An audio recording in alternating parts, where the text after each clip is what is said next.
एक और बड़ी जानकारी है कि आज की दूसरी जो सबसे बड़ी खबर है वो है कि इजराइल ने दावा किया है कि हमले में बासिज फोर्स के जो चीफ हैं गुलाम रजा सुलेमानी उनको भी मार दिया गया है।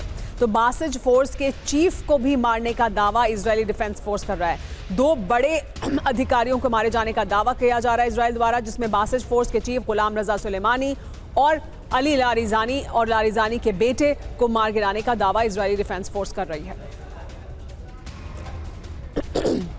आइए हम आपको बताते हैं कि अमेरिका और इजरायली हमले में ईरान के कौन कौन से बड़े नेता मारे गए हैं। 18 दिन की जंग में अब तक ईरान के कितने नेता मारे गए देखिए। अयातुल्ला अली खामेनी जो सर्वोच्च नेता थे, सुप्रीम लीडर थे, वो मारे गए। अजीज नासिरजादे रक्षा मंत्री मारे गए। अली शमखानी चेयरमैन थे सुप्रीम डिफेंस काउंसिल के, वो मार गिराए गए। Mohammad Pakpour commander in chief थे IRGC के। मोहम्मद शिराजी रणनीतिकार थे, सर्वोच्च नेता थे, मार गिराए गए हैं। मनीष देखिए, ये वो तमाम टॉप लीडरशिप है जिनमें से ज़्यादातर को तो पहले दिन ही इजरायली डिफेंस फोर्स और अमेरिका ने मार गिराया था, लेकिन अब अगर अली लारिजानी, उनके बेटे और बासिज फोर्स के जो चीफ हैं उनको भी अगर इजरायली डिफेंस फोर्स जैसा दावा कर रही है, अगर उन पर भी अटैक हुआ है और वो हुआ है, उससे क्या फ़र्क पड़ेगा? एक तरह का क्या ये एक तरह की moral victory Israeli defence force के लिए? क्योंकि हम देख रहे हैं कि आप किसी भी टॉप लीडरशिप को ख़त्म कर दें ईरान में, उसके बावजूद उनका एक सिस्टम है जो काम करता रहता है। अली लारिजानी रहें या ना रहें, उससे ऐसा लगता नहीं है कि ईरान में बहुत फ़र्क पड़ने वाला है, लेकिन उसके बावजूद एक तरह का डीमोरलाइजेशन ज़रूर होता है कि इस तरह से आपकी जो टॉप लीडरशिप है उसे ख़त्म किया जा रहा है। देखिए, अली लारिजानी को लेकर मैं ये बात कहूँगा कि वो एक ऐसे शख्स थे जिन्होंने बीते 18 दिन में ईरान को लीड किया है।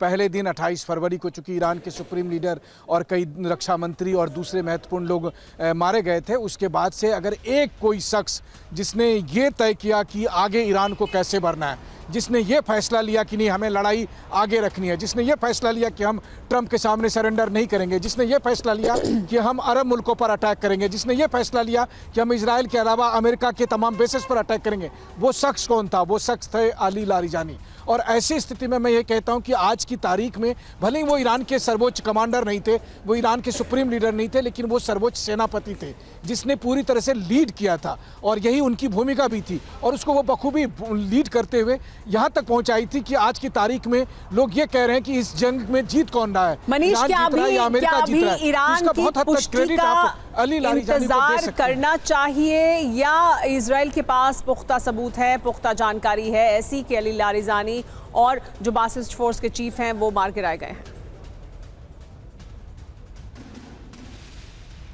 मुझे लगता है कि इजराइल के रक्षा मंत्री के दावे के बाद लगता है कि ये मामला बहुत गंभीर है, लेकिन इसके बावजूद भी ईरान की तरफ से हमें इंतज़ार करना पड़ेगा, क्योंकि ईरान के सुप्रीम लीडर को लेकर हो या बाकी सभी लोगों को लेकर ईरान ने समय पर ये जानकारी दी कि वो जीवित हैं या नहीं जीवित हैं या मारे गए हैं। तो अली लारिजानी को लेकर भी ये इंतजार होगा, लेकिन हाँ ये भी लगता है, क्योंकि देखिए टारगेट तो किया ही जा रहा था, 18 दिन तक वो बचे रहे, 18 दिन तक वो लड़ते रहे और टारगेट वो जाहिर सी बात थे तौर पर भीड़ में और जिस इंटेलिजेंस इजराइल के पास है, अमेरिका के पास है, उसका वो पहले भी इस्तेमाल कर चुके हैं, वो फिर कर सकते हैं। रक्षा मंत्री खुद इसकी जानकारी दे रहे हैं। अब इंतजार है कि ईरान की तरफ से इस पर क्या जवाब दिया जाता है। वो कह रहे हैं कि लारिजानी कुछ देर में सामने आएंगे, अगर ऐसा होता है तो फिर इस पर हम आपको आगे जानकारी देंगे। लेकिन 18 दिन की जंग में अभी तक क्या कुछ हुआ है, इस पर आप एक डिटेल्ड रिपोर्ट देखिए।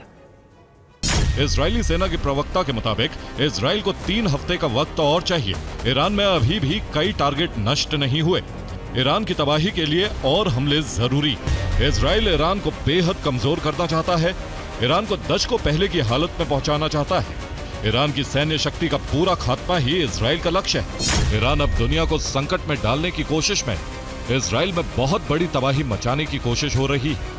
हॉर्मुज के जरिए पूरी दुनिया को संकट में डालने का प्लान। युद्ध में खतरनाक हथियारों की एंट्री भी जारी। खुर्रम शहर के बाद सेजल का प्रदर्शन हुआ। ईरान ने सेजल मिसाइल से हमलों की शुरुआत की है। ईरान का दावा है कि हॉर्मुज सिर्फ अमेरिका के लिए बंद है। इजराइल के लिए भी हॉर्मुज बंद किया गया है। बाकी देशों के टैंकर को गुजरने की इजाजत